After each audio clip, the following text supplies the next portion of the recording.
Hello again, this is Nick Lang with the National Concrete Masonry Association, and I am here with your Tech Tip Tuesday.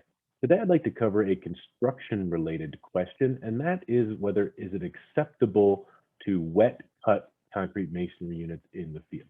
The answer is yes. Now there's a couple things to keep in mind, however. So the building code does have a provision that you're not supposed to pre-wet concrete masonry units before you lay them, but it also explicitly says that you are allowed to wet cut the units if they need to be cut. This is done for a variety of reasons, one of which is to try to limit the amount of dust and that sort of thing when you're doing the cutting.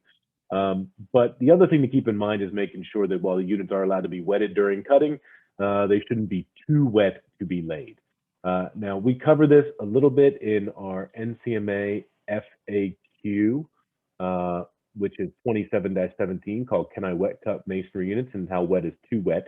And this FAQ also talks a little bit about what is in our Tech Note 3-1C relative to this as well.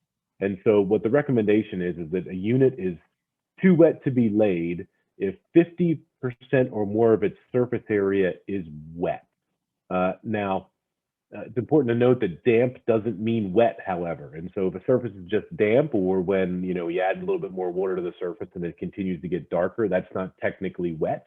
And so just something to keep in mind when you're dealing with masonry units in the field. So the answer is yes, wet cutting is permitted. Just want to make sure the units don't end up too wet immediately before you lay them. So you can find this information in NCMA's FAQ 27-17. With that, that's it for today's Tech Tip Tuesday. If you have a question that we can answer in a future Tech Tip Tuesday, please leave it in the comments. Have a great day.